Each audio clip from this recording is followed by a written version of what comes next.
on that? No, right, the microphone should be on that now. And bear with me 2 seconds, let's get that video on in case. Don't know if we really need the video, but whatever, it's there. Okay, cool.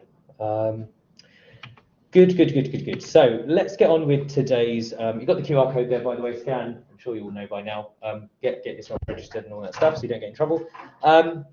Yeah, so lecture 1, behavioral consumer analytics. Hello, come back.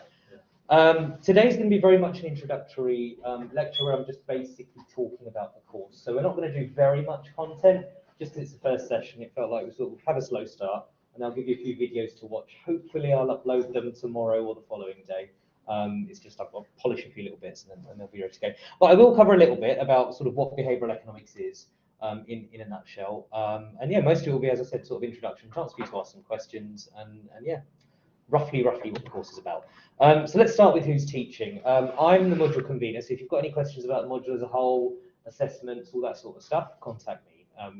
I haven't put my email address up there, but you can find it easily online. I'll put it on the website, amrish.patel at uea.ac.uk. I'm the head of the Behavioural Economics Research Group, so you probably know that UEA's got quite a decent sort of large number of behavioural economists, and I lead that group in terms of the research side. So, yeah, you know, if you're interested in a particular part of behavioural economics and you're not sure who to talk to, it could be a good idea to ask me, because I could probably funnel you to the right person that will have some expertise in that area, just because I interact with most people in the group in one way or the other. The other two people that are teaching on the course are Stefan and Mike, who you may or may not have met yet. Stefan's another good person to know. He's director of the Centre for Behavioural and Experimental Economics. So that's an interdisciplinary research centre of many different fields. Economics is just one of them. Stefan is an economist, but I think in the research centre we also work with psychology, development, and a few other fields. So it's really sort of interdisciplinary work. So again, if you're wondering, I wonder whether there's an expert in UEA that knows about, I don't know, behaviour change in health. You know, talking to someone like Stefan is probably a good idea, because he can point you to people in other schools beyond economics that might know a thing or two. Mike will also be teaching on the course. Mike specialises in environmental things. So if you're interested in environmental economics or anything related to that, Mike's a really good person to talk to. So yeah, that's a teaching team. We'll put the office hours and our email addresses on the Blackboard site. I haven't done that yet, but as soon as they let me know their office hours, I'll pop that there. And feel free to get in touch. Don't hesitate. They're both very friendly, so you know they'll certainly be willing to take any questions you have throughout the module. Good. So I think I can answer this question actually already, since we had a chat. Everyone except you. So why don't you tell me your name and whether you've studied economics before? Yeah, my name's James, and yeah, I did an undergrad in economics. Okay. So that's two people that have done economics in the room, and the rest haven't. So yeah, it's good to know that, just because I know sort of how much or how little you know, jargon I can use, as it were. And those of you that have done economics, did you do any behavioural economics within your undergrad degree? No. It's been like 2-3 years. Okay, so anything. I think it's probably the module, yeah. Okay. So I'm going to essentially assume basically no knowledge of behavioural economics, right? So if I sound a bit condescending, just tell me to speed up. But I'm going to assume that you know nothing, and we'll work from there. I think the nice thing with behavioural economics is that well, much of economics actually, you can teach it at many different levels. So to get the basic ideas and get it in a format that you're able to use the ideas is quite straightforward. To sort of go much further requires a bit more sort of technical knowledge, which we're not going to cover in this course unless it becomes relevant. So from my perspective, sort of looking at what this degree program is meant to be offering, it's an applied training degree. And if you look at the website, these programs are ideally suited for students who have not previously studied or specialised in economics and more focused on the practical side of economics. So this is very much the kind of style I'm going to have for this module, right? So I mean, in my research, I do lots and lots of very technical behavioural economics solving sort of mathematical models of anger and guilt and all sorts of things like that. I'm gonna keep that out of the lectures. I'm going to just talk to you about sort of the bottom line, the basic idea, and the implications. If you're working in a data science job, you probably don't need to know the ins and outs and the nitty-gritty of the modelling. What you rather need to know is the broad idea. How can the data come to the broad hypothesis that you're trying to test, or whatever it is you're doing. So that's the sort of approach that I'm going to be having as we go through. Okay, I've sort of said that already. Let's keep going. So what are we going to be doing on a week-to-week basis? Each week we're going to have the following. So there'll be 1 hour of face-to-face lecture, right, which is what we're doing right now. This will be live. So those of you, if any of you get COVID or you're ill or whatever, feel free to log in on the Collaborate thing I don't know if anyone's on Collaborate now. No, not today. No one's on Collaborate, which is fine. But either way, it'll be live streamed, and I'll have the recording, so I'll just pop that on Blackboard as soon as we're done. Okay. So by the end of the day, you'll have the recording for today's thing. You can go back and watch it whenever you like. Each week, you're also going to get some videos to watch, and that will either be before or after the lecture, depending on what makes most sense.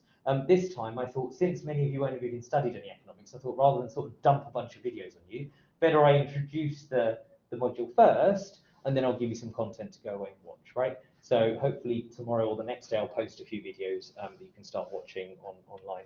And I don't know what Stefan and Michael do, but presumably they'll sort of announce how they're going to do their videos, whether it'll be before, with the expectation that you watch it before the lecture or after, right? So certainly, I think the videos that I post, so if I'm posting videos this week, I expect you to watch it before, obviously, the next lecture, right? But I won't do stupid stuff like give you the videos the day before and expect you to watch it, right? So I'll give you a few days to watch the videos. And as you're watching the videos, by the way, if you've got any questions, don't hesitate to sort of make a note of those and bring them to the lecture, right? Because I'll sort of assume that you watch the videos and it all made perfect sense. If it doesn't make sense, you need to tell me, right? I'm not going to be able to read your mind. So please do make a note and then ask me. And then it also, we're not starting this week. I think either next week or the following week, we'll have a 1-hour seminar as well related to the topics that we're doing. The format of the seminar is going to vary. Are you here for behavioural consumer analytics? Yeah? Come in. So the format of the seminar will vary sort of week to week depending on the topic. It might be sort of, well, I'm going to talk about seminars in a minute actually. So yeah, it will vary. One thing to say though is it might be an IT lab. So just be aware it might be that you're going into an IT lab. So don't get puzzled if you walk into a room full of computers some weeks. Again, it depends on the topic, right? I'll talk a bit more about that later.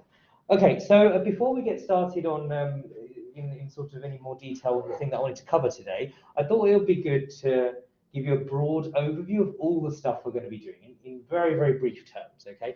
So today, as I said, it's this introductory stuff, just talking about practicalities, and then the little bit of content that I want to try and talk about is behavioral economics and the standard model, right? So I'll explain what I mean by that in a bit. But essentially, it's just giving you a rough and ready definition of behavioral economics and relating it to what standard economics is or neoclassical economics is, how they differ, why they differ, and what we're going to make of that.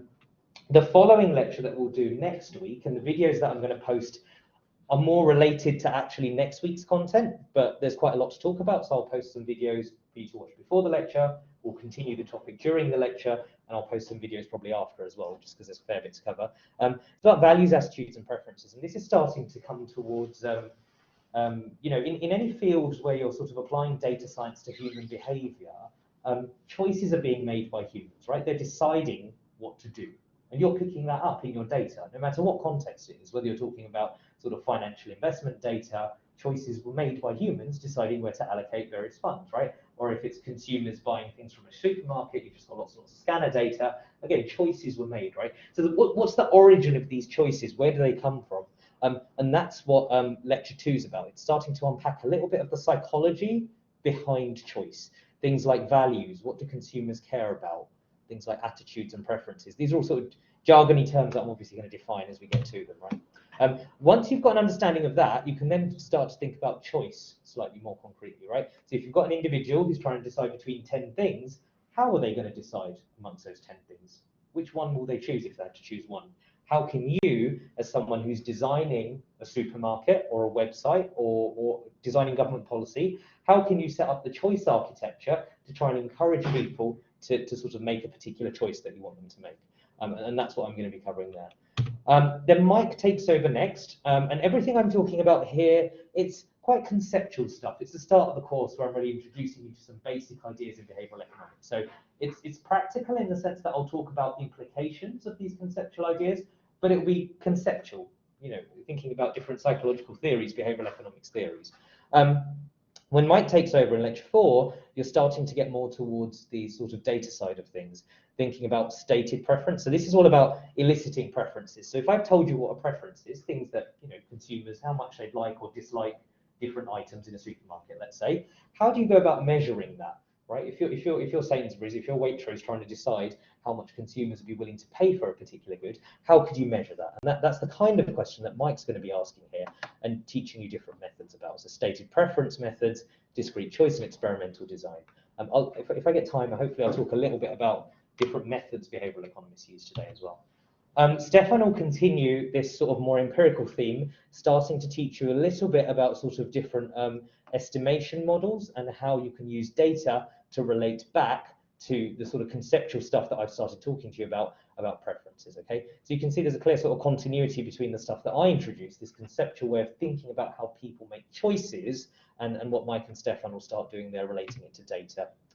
And Stefan, in fact, then gets a lot more concrete, where in this lecture 6, he'll start talking about using real data sets from supermarkets and trying to estimate the kind of stuff you might be interested in, like, for instance, how much consumers are willing to pay for, I don't know, salmon or whatever it is you're sort of studying. So until lecture 7 and 8, a lot of this is going to be on about choice under certainty.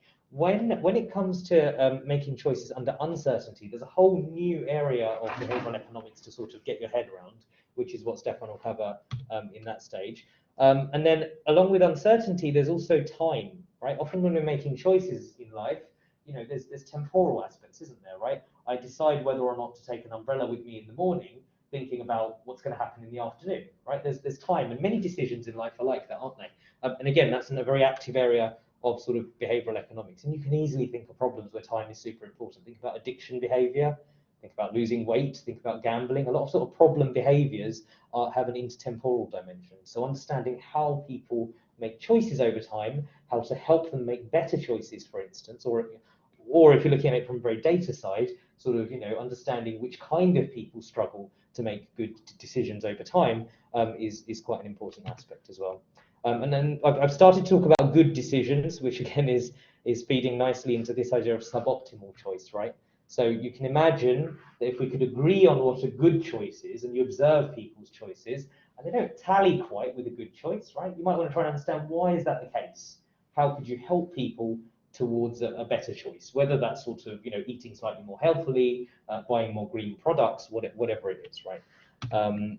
Choice architecture, and this topic then is how you'd go about helping people, right? How do you design things like websites? How do you design things like supermarkets in order to help people make better choices?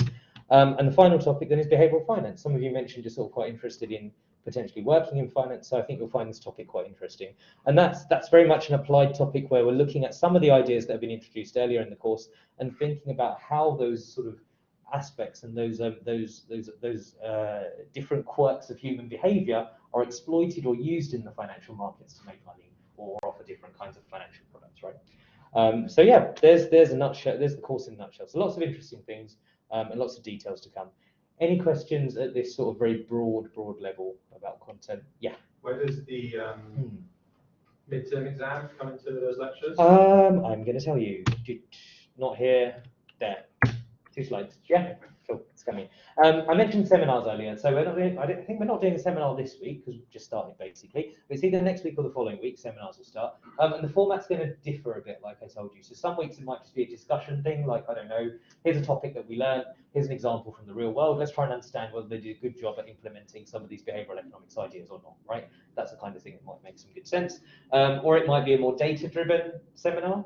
I know some of Stefan's work is going to be in the IT labs, for instance, when he's got the scanner data. He might well get you looking at real world data and trying to estimate things.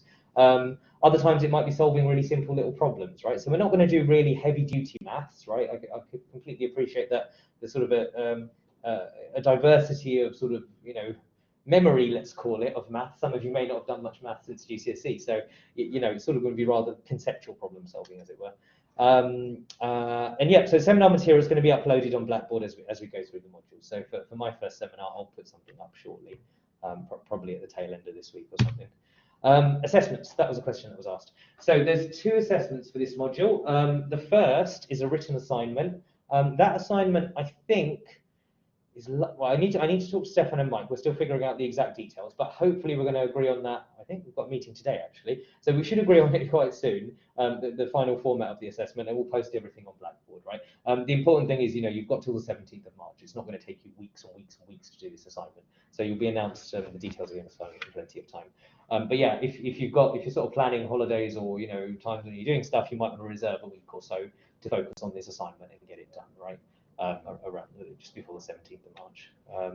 Okay, that's one thing, and the other thing is the online exam, right? And that's worth 65%. Again, since this is a new module, you don't have access to modules from sample exams from previous years. So I'll knock up a quick sample paper just for you to see the format roughly, and the kind of questions that one would ask, and of course some sample answers, right? So I'll get that done as we go through. Again, I need to talk to Mike and Stefan a bit because obviously they'll be writing the exam as well, so I need to understand the kind of thing they want to do.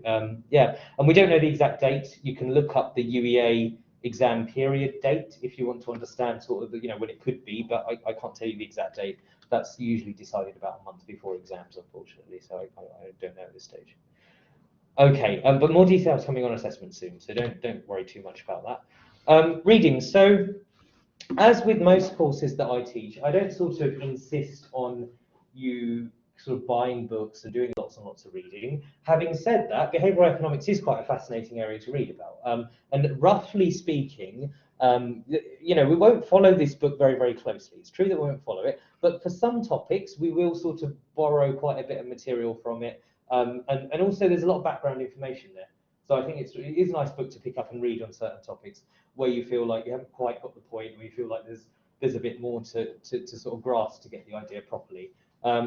So I'd recommend at least at some point picking up this book and having a look. They've got several copies in the library, so you could always pop by the library and have a look if you don't want to buy it. And there's many editions, so I think they've got up to the 3rd edition, but the 1st and 2nd edition are equally fine. So whatever edition you sort of pick up is fine. And many of the ideas I'm going to talk about are just so well established now, in that even if you don't pick up this behavioural economics book or another one, they'll have the same ideas, right? So if you come across another behavioural economics book that you like the look of, have a look at that. So each lecturer typically is going to also recommend some papers to consult where relevant, right? I certainly will be. And I won't necessarily, again, expect you to go away and read all these papers. It's rather important that you grasp the broad idea, okay? Unless we spend a whole lecture looking at one paper, then I'm expecting you to sort of, understand that paper quite well. Unlikely we'd do that, but, we might do. But if there's sort of 10 papers being cited, I'm not expecting you to go away and read every single paper, but you should understand the broad idea, what were the results, what was the method, how did they arrive at the conclusion, what's the implication? So that sort of, superficial level of understanding. Good. Questions? Any questions on this intro-y, what's the course about, what do you need to do, blah, blah, blah? No? We're all good? Cool. Let's get started then. So today's topic in terms of the content is this idea of behavioural economics and the standard model. So in many ways, it's behavioural economics is a bit of a complicated area. You have a question? Yes. This is recorded, yeah. Should be. Let's have a look. Is it still recording? You're sharing an application. You are recording. Yep. Good. We're recording. Yeah. And the video will go online after, right? So behavioural economics is a little bit of an annoying thing to define because it got started as a sort of a reaction to inconsistencies or inaccuracies in economics at the time, right? So when I say at the time, I mean sort of in the whatever, it depends how far back you want to go, but the 1960s, 70s, 80s. And UEA, interestingly enough, was one of the sort of pioneering areas of behavioural economics in the 1980s, I think, more or less. They were one of the first universities to run economics experiments in the UK, actually, if not the first, but certainly one of the first in Europe and things. So they were really sort of pioneers in the area. Have any of you heard of Robert Sugden? So he's sort of the most well-known economist, who's still here, by the way. He's sort of semi-retired now, but he's still here and still working. He's come up with many different theories that are very well cited in behavioural economics. So yeah, it's the thing I was going to say about the definition. Yeah, so in a way, it's an annoying thing to define because you can't just define it without defining standard economics. For some things, like an orange, I don't need to tell you what an apple is to tell you what an orange is, right? It's a different colour from an apple. I don't need to do that. I can just tell you an orange is a fruit. It looks like this, done, right? But with behavioural economics, you can't do that. I need to explain something about what other types of economics are. So let's do that first then. What is standard or neoclassical economics? So if you go back to sort of those of you, if any of you have studied sort of economics at GCSE or in the first year bachelor's or at A-level, you get a definition about economics being a social science about understanding how scarce resources are allocated, so how they are allocated, or how they should be allocated. Right? These are two different things. How they are is said to be a positive thing, just how things are done. How they should is a more normative thing. Is it desirable? Is the allocation of these scarce resources good or bad according to some normative criteria, right? So that's a broad definition of economics, and it's so broad and it's so abstract that you do need to pause for a second and think, what the hell does that even mean, right? So it might be good to be a bit more concrete, right? So the kind of questions that economics could then cover: how do you optimally allocate money, right? I've got 100 quid, need to decide what I do with this £100.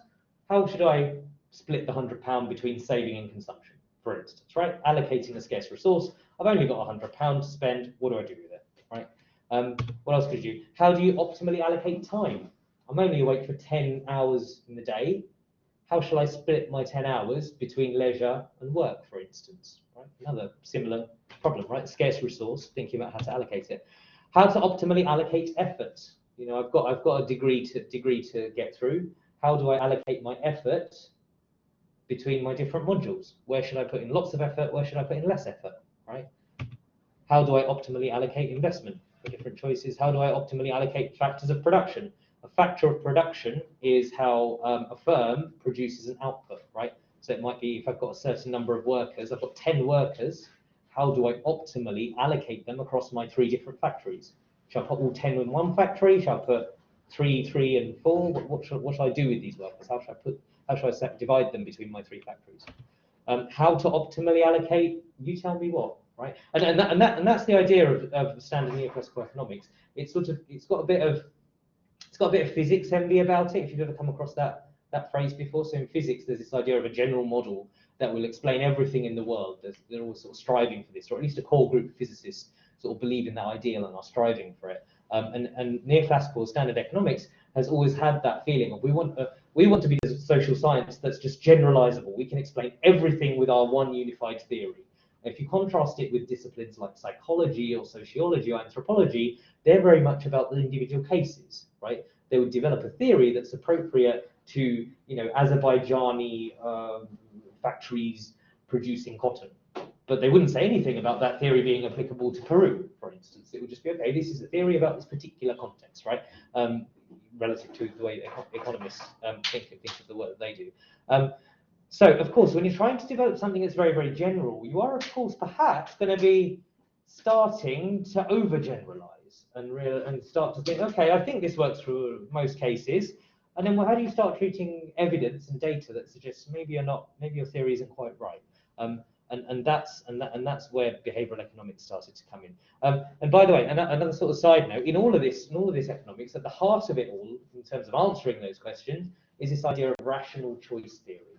And that's to say, if you're going to just think about any of these questions, think about how to optimally allocate money. The word optimal suggests some kind of maximization of an objective, doesn't it, right? Maximization of some objective function, okay?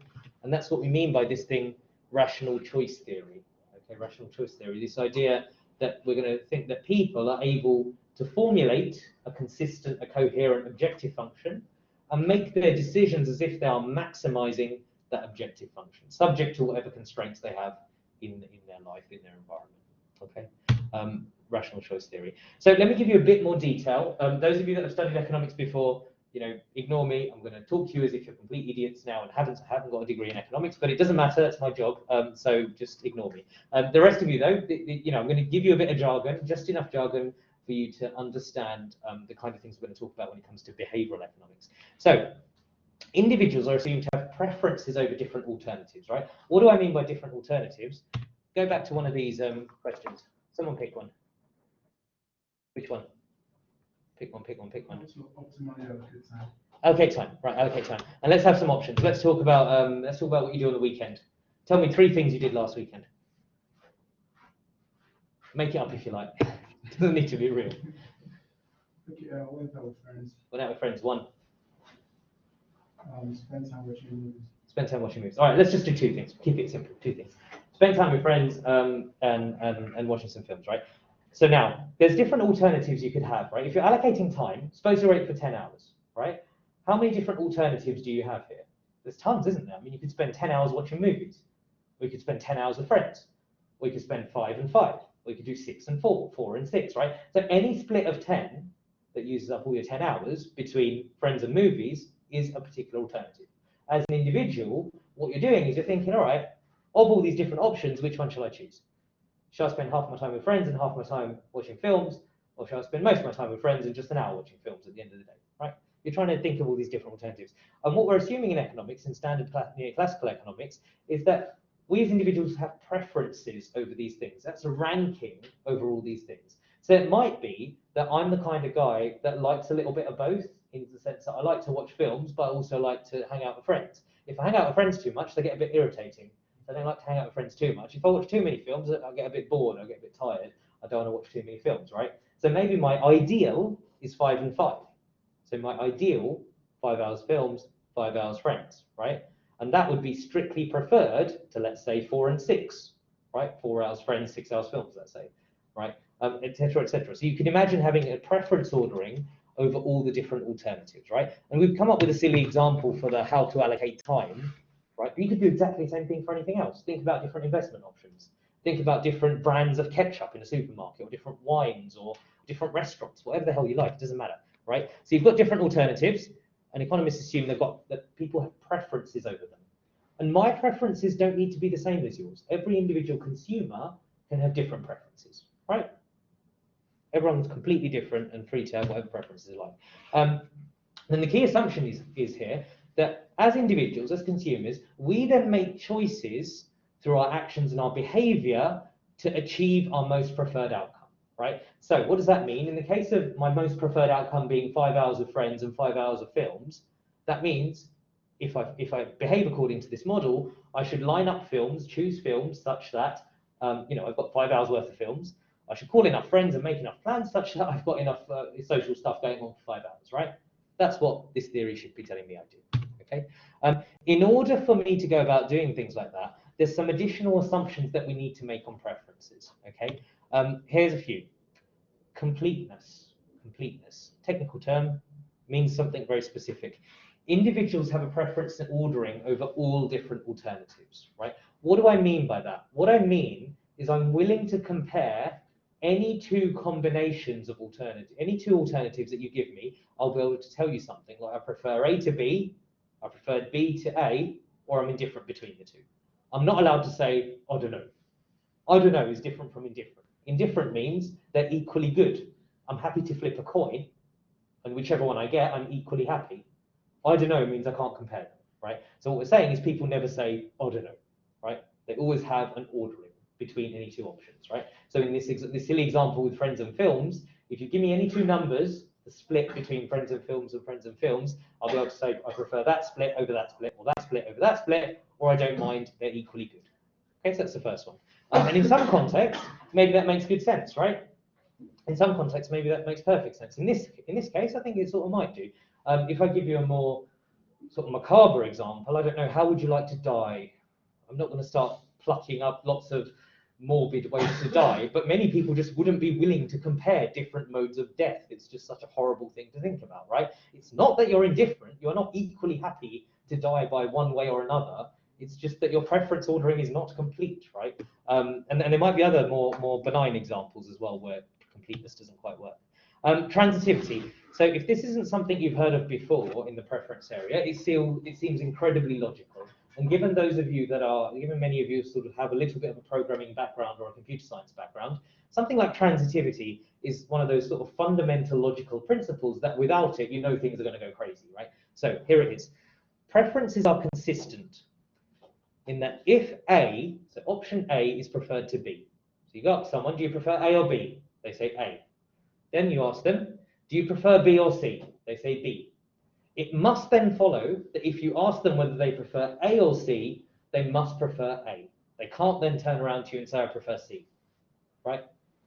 Why do you need that? You need to have that clarity, otherwise you're going to end up in all sorts of strange things. Depending on how you ask them things, they're going to choose different things, right? It's a basic consistency requirement in order to have people making very predictable and clear choices, right? So transitivity, and when you look at it like that, it seems very, very natural, doesn't it? If you ask someone, do you prefer a banana to an orange? They say banana. Do you prefer orange to an apple? They say orange. Do you prefer banana or apple now? They must surely say banana. Banana was preferred to an orange, right? But you can see where I'm going with this. I'm going to tell you later that stuff like this doesn't actually hold in the real world, right? We often make not stupid, but on the face of it, illogical choices, right? And this is what behavioral economics is all about. In economics and neoclassical economics, we also make two additional assumptions typically on preferences. This is to have well-behaved preferences. So these aren't such fundamental assumptions. You could relax these, but I'm giving you these technical terms just because they might come up as we go throughout the course, right? So the first is monotonicity, and that's the idea that more is preferred to less. Okay, so if I give you a good to consume, or I give you a certain amount of money, you prefer more to less. If I gave you more, you'd be happier with that, right? Than if I gave you less of something. And the second one is this idea of convexity, where averages are preferred to extremes, right? So by that, I mean, if we go back to our friends and movie example, 5 and 5 is a more average split of my time. So I'd prefer 5 and 5 to, let's say, 1 and 9, right? The total number of hours of engagement is the same, right? It's 10 hours in each case. But this assumption is saying, if you've got a more moderate and a more average combination of things, you're going to prefer that, right? These two assumptions are not they're often used in economics, but they're not necessary often for many of the conclusions. But it's just worth putting them out there just because you may all come across these ideas. Okay, again, I'm going to continue throwing jargon at you because I need you to understand a little bit of jargon before we get into behavioral economics, right? So I've talked about preferences. Everything I talked about here was this idea of people having preferences, or that depict how much they like different options, right? Now, preferences are all good and well. One thing that economists do is they use this idea of a utility function to represent preferences. What's a utility function? Well, you know what a function is, right? A function is just a mapping to the real line, right? The real line being the set of numbers, right? -1, 0, not even integers, so 1.3, the normal set of numbers that you're very familiar with, right? The real numbers. So what we're doing is we're saying that you could use a mathematical function to represent preferences, right? And that function might be different for different people. It might be different for the same person on different days of the week, right? But there will be a mathematical function often that can help us represent preferences if preferences satisfy those two clear assumptions, these axioms of choice that I talked about, transitivity and completeness. Okay, I'm not going to go into the technicalities of why those things need to hold, but those of you that have done a bit of maths might well see why if things didn't hold, if those two assumptions didn't hold, then you wouldn't be able to have a utility function that would represent preferences. So all it's doing, it's saying, you give me an outcome, a different split of my time between friends and films, and I'll give you a number back, right? The utility function just spits a number back and says, you can think of it as, how happy is this person? Maybe the answer is 3.452, or maybe the answer is 104, right? Whatever. But this number, and comparing these numbers, would then give us a way to predict what people are going to choose, right? So here's another example. Suppose an individual is choosing a quantity of oranges and a quantity of apples, X and Y, right? So X is the quantity of oranges. So maybe it's 2 oranges, for example, in one bundle, consumption bundle. And Y is a quantity of apples, maybe that's 3, right?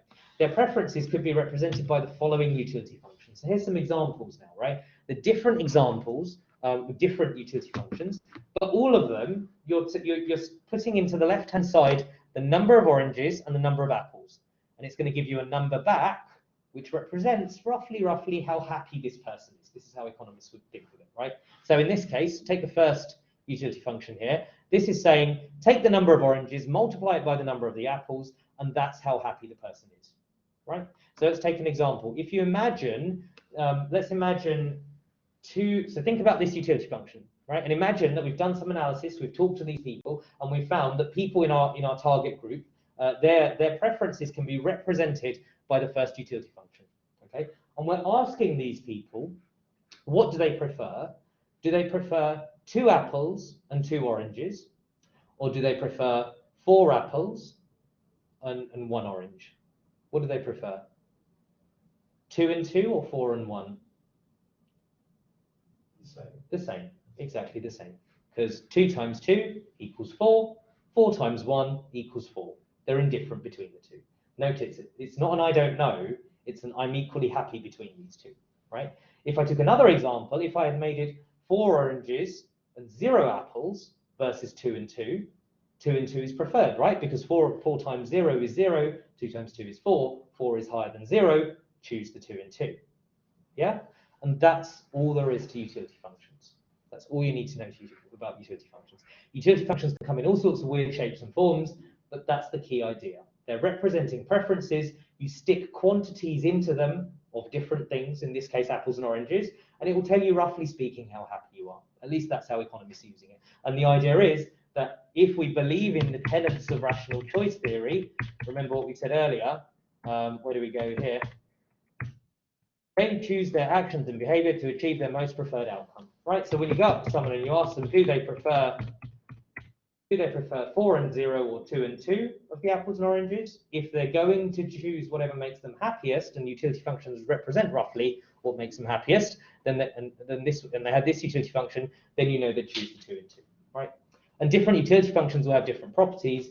Those of you that have studied economics will remember things like marginal utility and all this sort of stuff that we're not going to go into here. But there's lots and lots we could talk about when it comes to understanding how utility functions capture different elements of value. And it is something we are going to come back to later, probably next week, when we start to talk about different elements of behavioral economics and how you can incorporate them into utility functions. Yeah, once you've got to this stage, individuals should just choose whatever maximizes their utility, given their constraints. Okay. So there's an optimal choice diagram that I didn't draw here. I don't know why I didn't draw it here. Is there a pen here? Yeah, there's a pen. Let's draw it on the board with a pen. Probably because I wanted to draw it on the board, I suspect. Ooh, that's funny. There's a camera here. I wonder if I turn the camera around, is it going to see that board? Yeah, looks like it will. Okay. So let's see if I can draw the optimal choice sort of diagram here. Again, those of you that have done economics will remember what this looks like, I'm sure. So on the x-axis, we're going to have a number of oranges, right? Quantity of oranges. Of course, that's 0 oranges, that'd be 1 orange, that'd be 2 orange, blah, blah, blah. The y-axis, number of apples, again, 0, 1, 2, yada, yada, yada. Right, fine. Any point in this space is a combination of apples and oranges, obviously, right? So that point there, for instance, is 1 apple and 1 orange. That point there is 1 orange and 3 apples, right? And what preferences are doing is they're telling you how the consumer compares that to that, right? Let's stick with the utility function that we had on the previous slide, just to remind you, the first one, well, you know what it was. I'll write it up here. Utility function was x times y, wasn't it? Right, x times y. Right, that's what I have here. So what you end up doing then is you end up drawing things called indifference curves. Let me write it here.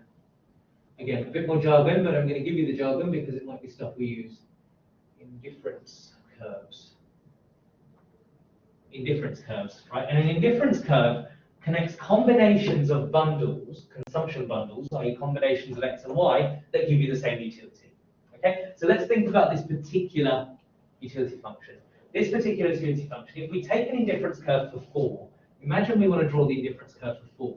We said earlier that 2 and 2, that point there, will give me 4 units of utility, wouldn't it? 2 times 2 is 4, right? We also know that, for example, 4 and 1, right? 4 and 1, that, let's get rid of these other dots, that would give me the same level of utility. 4 times 1 is also 4. I've also got a dot here, right? 4 oranges, 1 apple, right?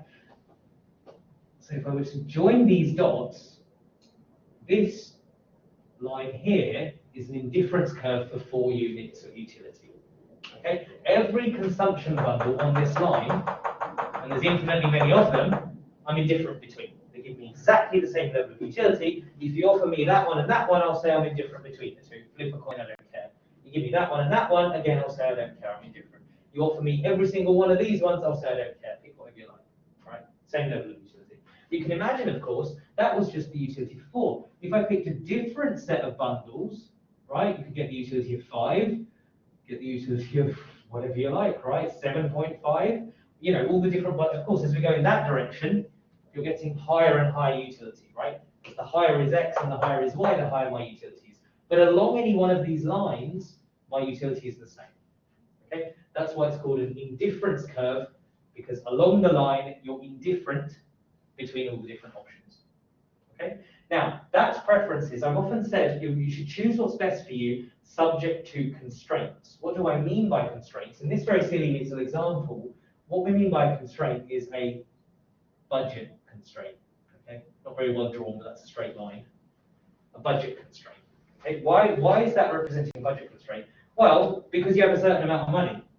Okay, you can't just consume an infinite amount of apples and oranges because you can't afford it, right? There's only a certain amount of money you've got in your pocket, okay? So how much can you afford? I'm telling you, you can afford everything down here. You can afford everything down here. And why is it that you can afford everything down here but not up there? Well, think a little bit about it, right? Imagine you've got £100, okay? And each apple costs, I don't know, £1. Right, so you've got £100, each apple costs £1. How many apples can you buy if you spend all your money on apples? 10, right? Not 10, no, let's make it 10. Let's have more reasonable prices for apples, maybe. Okay, you've got £10, and your each apple costs £1. How many apples can you buy? You can buy 10 apples, can't you? Yeah? So what did I do there? I took my income and I divided it by the price per apple, right? To get the quantity of apples that I can buy, 10.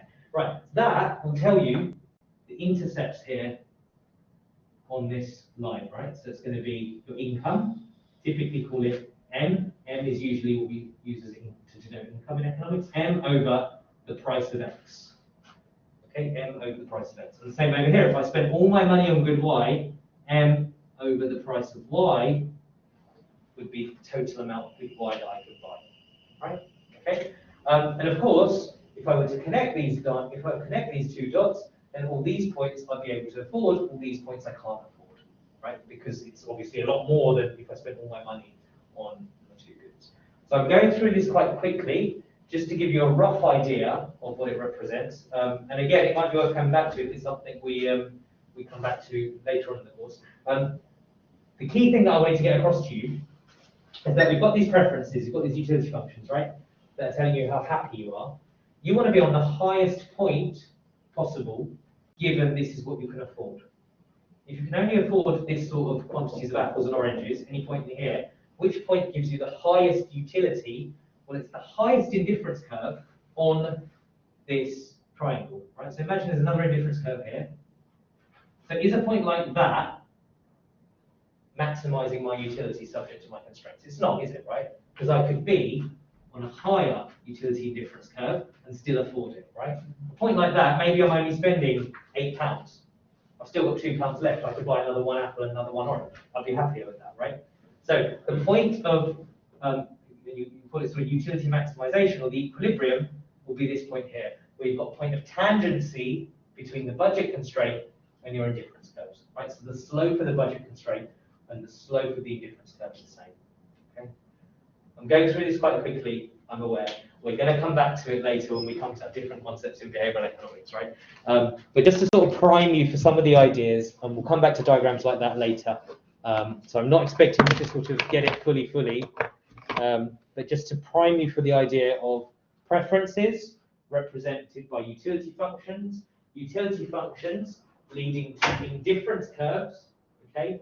Constraints, in this example, a budget constraint, because you've got a certain amount of money, right? An optimal choice being related to bringing these two things together, indifference curves and affordability.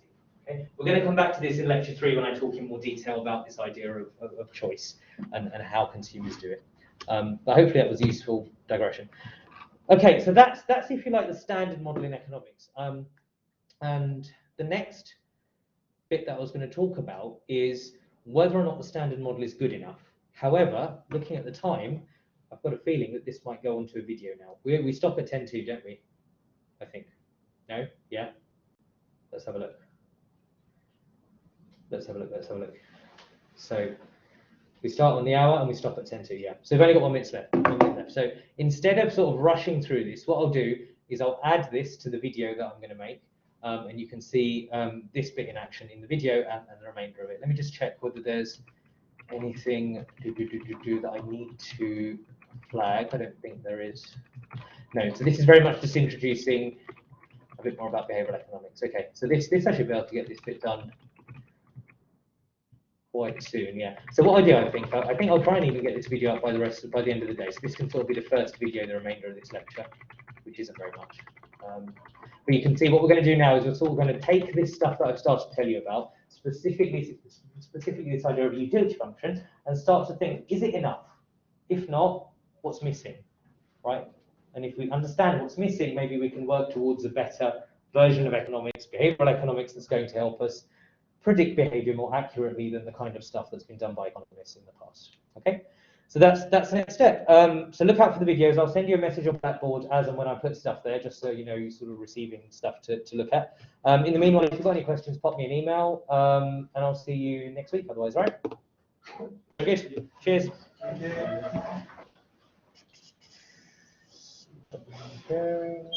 Did everyone get the QR code at the start? Yeah? Yeah? No?